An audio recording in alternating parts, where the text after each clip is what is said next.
السلام علیکم دوستانو، الله تعالی مو جوړ او روغ او آباد او ژوندي لره. محترمینو، له یو نوې وظیفې سره ستاسو په خدمت کې حاضر یم. یوه داسې وظیفه ده چې څوک یې کوي د هغه به هیڅ کله هم فقیر نشي، هغه به هیڅ کله غریب هم نشي. د یوې وظیفې په برکت سره به الله تعالی مالدار کی، الله تعالی به سرمایه‌دار کی. الله پاک جل جلاله به د دې یوې وظیفې په برکت سره عرب پتی نه کرب پتی جوړ کی. دا یوه وظیفه دی کوي. دا بهترینه وظیفه ده. د لیلة القدر شپې مبارکې شروع دي. په دې تاک شپو کې کوشش کوي وی کوي. چاته نه ده معلومه چې دغه شپو کې کومه یوه د لیلة القدر شپه ده، په دې تاک شپو کې موجوده ده، خو ډیر احادیث راغلي دي هغه د 20 شپه ده. نو تاسو کوشش وکړئ په دې ټولو شپو کې وکړئ، شاید په یوه شپه کې ستاسو حاجت پوره شي، ستاسو دعا قبوله شي. دا داسې وظیفه ده چې په ټول عمر نه درته میلاوېدو، نن به انشاءالله درته میلاو شي. چې په ټول عمر دې وظیفه نه قبلېدله، دعا دې نه قبلېده، حاجت دې نه قبلېده، نن به انشاءالله د دې یوې وظیفې په برکت سره پوره شي.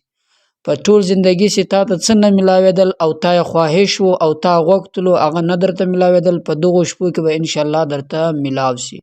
څوک چې هم دا وظیفه کوي، په کم کور کې څوک دا وظیفه کوي، د هغه کورنۍ چې کم غړي دي دا به ټول الله تعالی مالدار کی او ټول به سرمایه‌دار کی.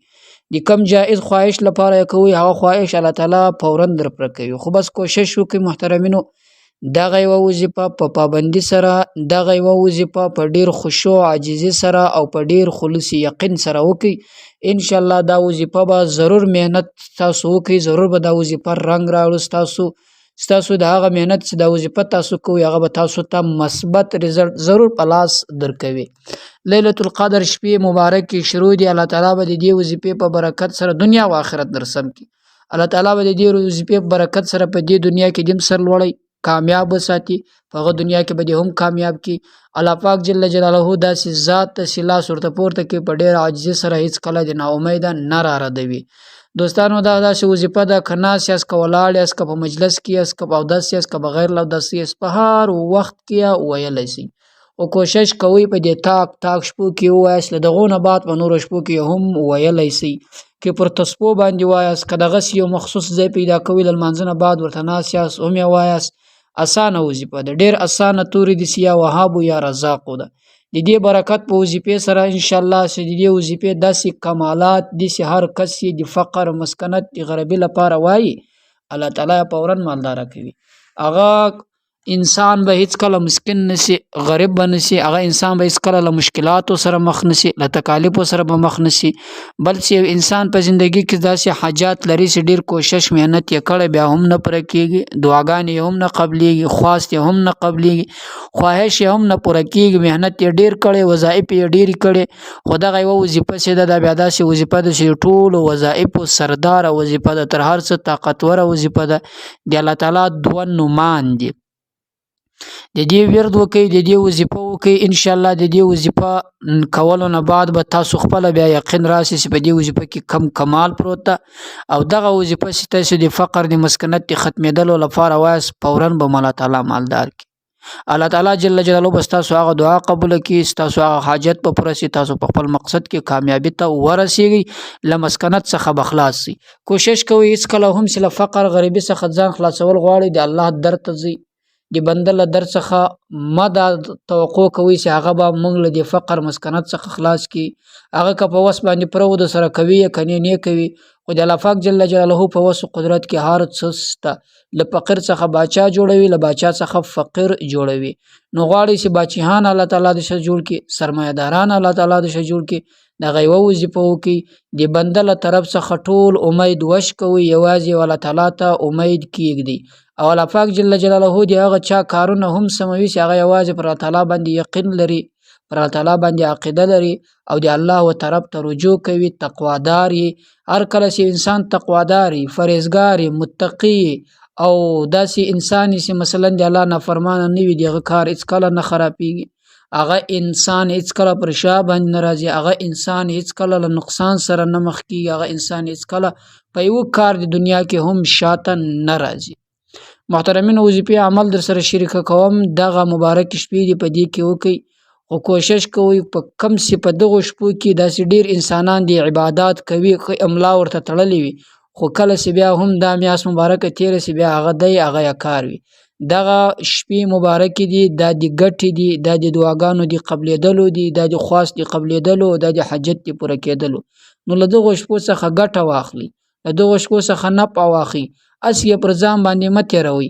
هغه انسان خوشبخته ده، هغه انسان نیکبخته انسان ده چې په دغو شپو په د رمضان مبارک کې 2 غانټې د الله تعالی و عبادت ته ورکړلې. د الله تعالی عبادت داسې نه ده ضروري چې ته به خامخا پر نفلو باندې درېږې یا به ته به خامخا تلاوت د قرآن کوي. دا وظایف هم د الله تعالی عبادت. یو صورت د یاد و هغه م وایه، وظیفې د یاد وي هغه م وایه، اذکار کوه، دغه اذکار هم د الله تعالی عبادت دي. نو کم انسان دې په خپل ګریمان کې وګوري چې هغه په دې ورځو کې په دې شپو کې مثلا د الله تعالی عبادت پر هغه اندازه نه ده کړی کوم چې دته په کار ده، نو هغه دې پر ځان باندې افسوس وکړي. دا میاشت دغه ورڅخه ولاړه. نو کوشش وکړي په دې میاشت کې څنګه حاجتونه پوره کېږي په نورو میاشتو کې دغسې نه پوره کېږي، بیا په دغو ورځو کې څنګه پوره کېږي په نورو ورځو کې دغسې د انسان حاجت نه پوره کېږي. په دغه شپو کې الله تعالی ځان تسلیم کوي. ما تاسو ته وویل چې په دغه شپو کې تاسو څنګه عبادت کوئ، له اختر نه بعد هم بیا هغه عبادت جاری وساتئ. لیږ عبادت دی وي خو همیشه دی وي، او نبی علیه صلات وسلام فرمایي چې الله ته هم هغه عبادت خوښ دی چې لیږ وي همیشه وي. داسې یو ورځ ډېر بله ورځ هېڅ نه وي، یو ورځ ډېر بله ورځ هېڅ نه وي. دا عبادت مه کړئ، مه په دې باندې ځان مخته کوئ. هغه عبادت خو ضرور کوئ چې الله تعالی در باندې فرض کړی ده. نور چې اذکار وظایف کوئ ستاسو په وس او قدرت کې و هغه کوئ، انشاءالله الله پاک جل جلاله هم هېڅکله ناکام نه کړي. دوستانو وظیفه دا ده، درود شریف به ووایاست، په هره وظیفه کې درود شریف ووایاست. که ما تاسو ته درخوئ یا هیر مې و، تاسو هم په هغه وظیفه کې درود شریف ضرور ووایاست.